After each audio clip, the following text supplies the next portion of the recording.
Hello, I'm Kate. I'm a 35-year-old woman who just freed herself from her toxic husband. Yes, it was so bad that divorcing him was like attaining freedom. But let me introduce you to my ex-husband, Chris. Chris and I met on a blind date set up by a mutual friend. I will admit that Chris is a very attractive-looking man who has a very charming personality. Right off the bat, he ticked all the boxes that describe the ideal man for me. We shared a lot of interest, and conversation between us flowed effortlessly. We spent a good 6 months just going out on dates without ever making it official. We would take turns planning out the dates, and we always managed to do something fun and exciting. After we made our relationship official, we continued to do that, and after a year of dating, we moved in. It was around that time that I became aware of Chris's financial situation. He didn't make a lot of money, and even though I gave him advice on how to grow his career, he never seemed to take it. But I didn't think it was that bad, considering he made a decent amount to support himself, and I was ready to carry over the rest of the costs. Anyway, after about 4 years of dating, we made a decision to get married, and a year later we decided to purchase a house. We used my name on the mortgage and deed because I had a much better credit score than Chris, and it was the best option back then. In hindsight, I am so grateful that Chris was on board with that decision. It was about 2 years into us being married that I noticed changes in Chris's behavior. He began to get a lot more demanding and stopped helping out around the house as much. Before, we equally split our chores, but then all that stopped because he always claimed to be too busy at work. I still let it all slide because I understood how tiring work could get. I picked up everything around the house, but at some point, it was tiring for me too. I talked to Chris about it, and he would promise to help around, but a week later we were back to square one. It was frustrating, but I let it go because I loved Chris and I wanted to be able to provide for him in every way that I could. Things remained that way for about another 3 to 4 years. Of course, our relationship did take a downfall when it came to going out or doing things for fun because I never really had the time or energy to. Even so, it was still surprising to find out that Chris was cheating on me.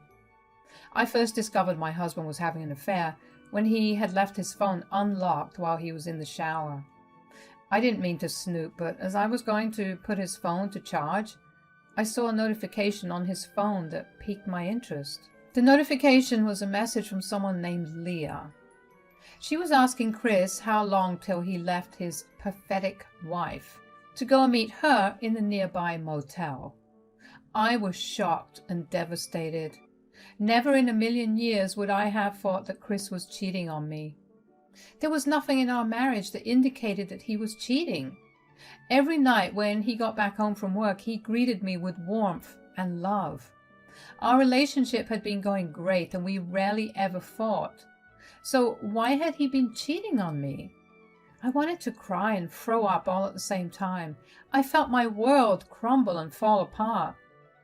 At that moment, though, I decided that I had to put on a brave face, so I left Chris's phone that way and let the chat be open, so when he came out of the shower and checked his phone, he would know that I knew about his affair. When Chris did come out, he saw the unlocked phone and the chats and immediately figured out that I knew. He tried to avoid talking about it, but I was not going to let that happen. You know I know about your affair. Let's talk about it. I don't think we should. Who is it? I'm sure you saw enough to know what her name is. When did it start? A year ago? Can we seriously not do this? Why did you start seeing her? Babe, please, let's not do this. Don't call me babe. Tell me. I don't know why I'm doing it, okay? I guess I just missed the thrill of dating someone who's on the same wavelength as me. So, I'm not on the same wavelength as you? Well, I wouldn't say that exactly. You've just become boring. Excuse me? I mean, you never want to go out, nor do you ever make any fun plans when we do go out. You're always tired, and we practically have no life in the bedroom either. You do realize that I'm always tired because I'm doing all the chores around the house and working You've never once offered to help me out. Listen, that's just your duty as my wife. I told you to stay at home, but you refused to. That still shouldn't mean that you don't contribute to the house. I'm the man of the house. I get to do whatever I want. You get to do whatever you want, so you cheat on me? If that's what it takes to have some fun, then I will. I was hoping that we could talk about this and maybe start repairing our relationship, but clearly that is not going to happen. I don't think anything will change you being boring. I'm happy to stay married, but I will continue to see Leah. I need to be away from you for a while. I'm going to sleep in the other room. I couldn't bear to be in the same room as Chris the longer he spoke. It was clear that he was unapologetic. Aside from the fact that he didn't even want to talk about it, he made it abundantly clear to me that he did not view me as anything but a wife, whom he expected to do everything for him. Chris had never been one to have archaic views on gender roles, but there he was. I had a sneaking suspicion that it had to do with all these podcasts that he was listening to that involved a bunch of these men talking about how women have become too vocal and need to be put back in their place. It was sad to see Chris turn into one of those men, but it was equally heartbreaking to see him not even realize what he was turning into. I heard the main door open and shut shortly after. I went to the guest bedroom and I knew that Chris had left to meet his mistress. It was then that I finally broke down crying. I knew I couldn't spend the night all by myself. I was alone and hurting, and I needed someone to hold me. I called over my best friend, Cass. Cass heard me crying over the phone and came over in a heartbeat. She brought with her tubs of ice cream, and she held me while I cried for a long while. She didn't ask me what was wrong, but she just silently held me. Once I managed to calm myself down enough, I told her about what I had found out. Chris is cheating on me. What? Are you sure? Definitely. How do you know? His phone was unlocked, and I happened to see him get a message from a woman who asked him when he was leaving his pathetic wife to go and meet her. What the hell? Did you talk to him about it?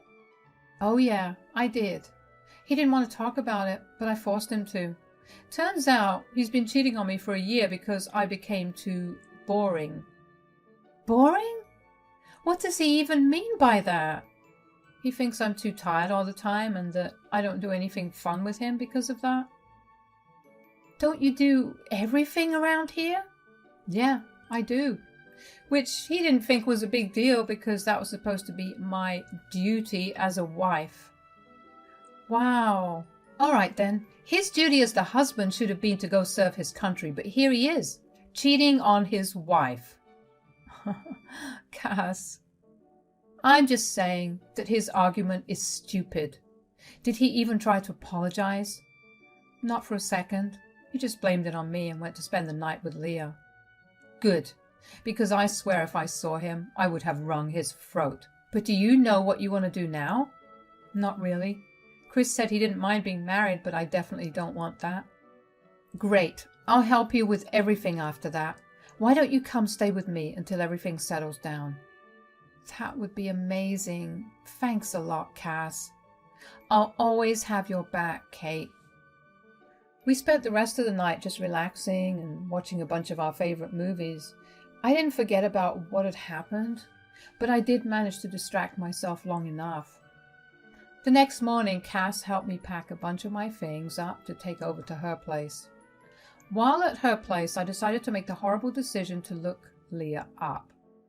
I had access to Chris's social media on my phone, so I decided to do a little snooping in on who she was.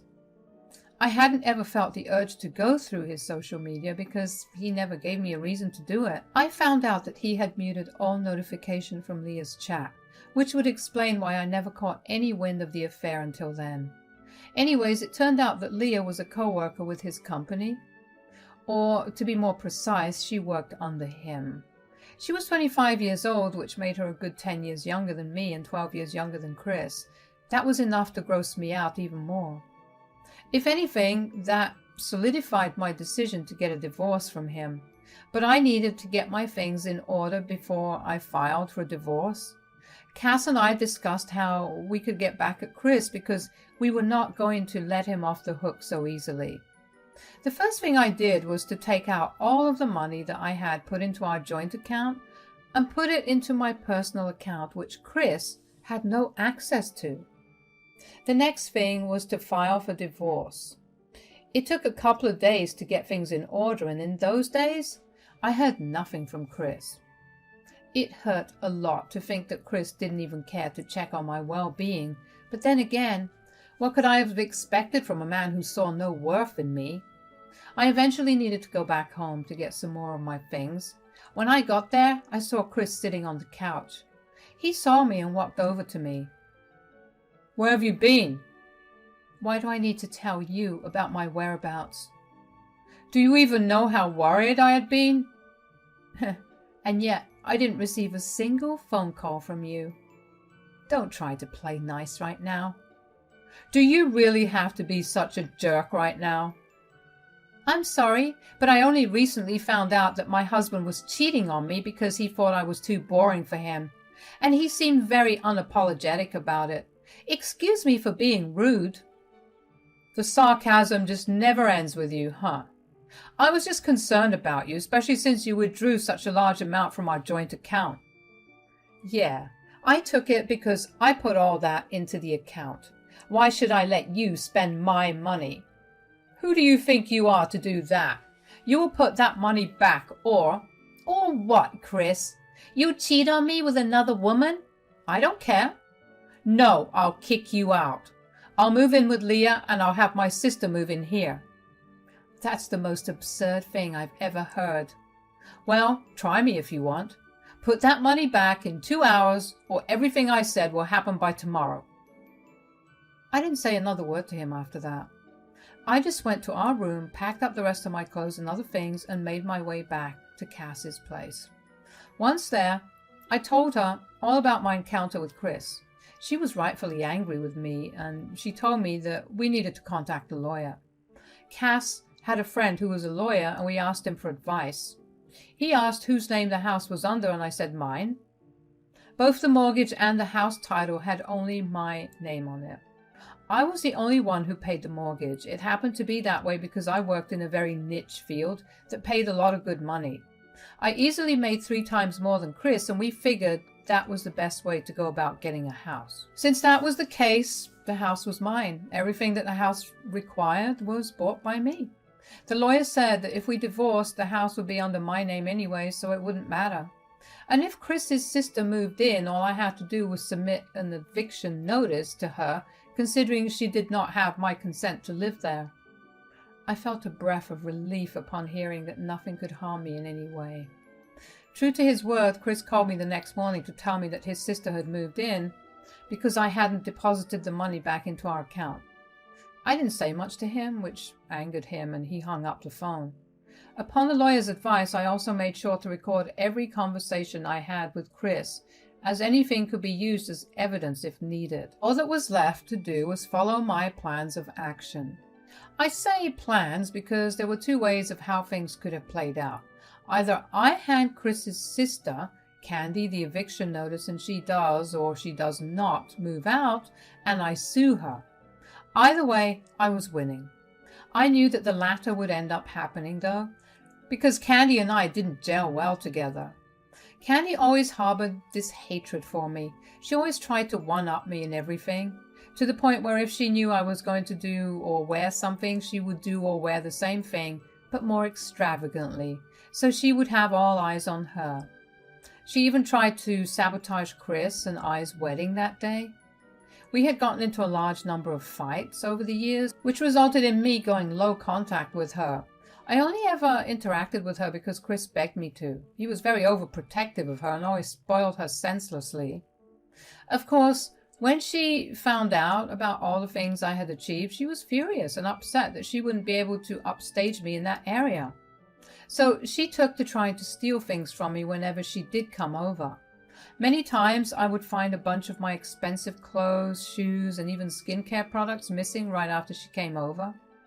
Chris would beg me to not say anything because Candy did live rather frugally, and he thought that her taking some things was just her way of having at least some lavish things. I didn't agree with that thought process, but I let it go. That only made things worse, so I banned her from coming over. That didn't make either Chris or Candy happy, but Chris couldn't stop me because I had told him just how much she had actually stolen from me. And he knew that Candy had done way more damage than what was repairable. So when she moved into my house, she called me to gloat about it. "Hello, Kate. What do you want? Remember how you banned me from coming over?" "Yes, because you stole thousands of dollars worth of things from me specifically." "Who cares about that? Guess where I am right now?" "Chris told me you moved in." "That's right. I have this huge and glorious house all to myself, something you don't have." "I think I still do have the house. I've already sent an eviction notice your way, and I'm giving you 3 days to move out." "Ha! An eviction notice? From you? Like I'll follow through on it. This is my brother's house. He told me I can stay here, so I will." "It's really not his house." Yeah. Marital property or whatnot, but he has all the power, and he decided this was the best thing to do. That doesn't mean... Gosh, you really can't stop talking, can you? I see why my brother chose another woman. Ugh. Well, okay. I have nothing more to say. Goodbye. I hung up the phone, but not before hearing Candy cackle on the other end. Well, if she didn't get out of there in 3 days, I was going to take her to court, and I was all lawyered up. Candy must have told Chris about our call because an hour after I had hung up the call on Candy, he yelled at me for having the audacity to send her an eviction notice, but much like the previous time we were on call, I said nothing. Within the next 3 days, 2 things happened. The first was that I had the divorce papers delivered to Chris, and he decided that he wanted to contest it. The second was that Candy still hadn't moved, so I had a court summons sent to her. Legally speaking, she was a squatter, and she was shocked to find out that the house was in my name and not her precious brother's. I was there when she got the summons, and she yelled at me for tricking her. I told her that I did no such thing. I had given her ample time, and I had warned her to move out, but she refused to listen. She had to face the consequences of her actions. In court, my lawyer presented all the evidence, the eviction notice, and recordings of phone calls that showed me telling Candy to move out, and her refusing to do so. In my state, squatting is taken rather seriously, so Candy was charged with a Class A misdemeanor and was given a fine of $500 to pay. The look of utter defeat and humiliation on her face was very satisfying to see. After years of holding back, to see it all culminate to this made the wait worth it. Chris and Candy approached me after things had settled down with Candy. They came over to Cass's house to hound me for doing what I did. "How could you do that to my little sister?" "Your little sister has been terrorizing my life for the past few years, and I shut that down in the best way possible. A decision you agreed with. Yet the second I grew a spine and told you no, you went right back and pulled her into this. That's your fault." "I only did that because she had nowhere else to go. She got evicted and I was doing her a favor." "So the house suddenly became an option because we were going to separate? If we weren't, would you have snuck her in?" Well, save it, Chris. I don't want to hear anything more from you. I'll just see you in court." "How is the house even in your name?" "Your brother's name isn't on any of the documents, and I have been the one paying off the mortgage along with other repairs meticulously for the past 5 years. No matter how much your brother contests it in court, he won't get any ownership of the house. All he'll get is a much lighter wallet." "You set him up. I just know you did." "I didn't do anything. Your brother firmly believes in being the man of the house, so he should have taken up all the roles that I did, but he would much rather me do all the hard work while he reaped the benefits. Thank God that this is no longer going to be a problem for me. Goodbye, you two." I slammed the door in their face, and that was that. Over the next few weeks, Chris decided that since he wasn't going to get the house, he was going to fight over every single possession that we had, down to our dessert spoons. But I had no worries about it. Whatever furniture he wanted and claimed was his, I had all the receipts of who paid for what. He truly was going to only get what he contributed to, which was not much. While he was busy lobbying for all our things, I decided to send the screenshots of his inappropriate relationship with Leah to Chris's HR. Within a week, he was let go, and surprisingly, Leah wasn't. I found out through some of Chris's colleagues whom I was friends with that she had claimed that he had forced her into the relationship. Otherwise, he would not have given her projects. Needless to say, that relationship did not last after that. It took a couple of months, but the divorce was finalized and I was officially a free woman. I decided to throw myself into work, but not before celebrating for a long while with Cass for being able to kill two birds with one stone. The last I heard, Chris and Candy were living together in some rundown apartment while still searching for jobs. Their parents send them both a small budget to live on, but aren't happy with what they did. I know about that because my in-laws called me to apologize for their behavior. Since I'm now free, I am looking forward to what more life has to offer me. There was one thing I learned through all of this.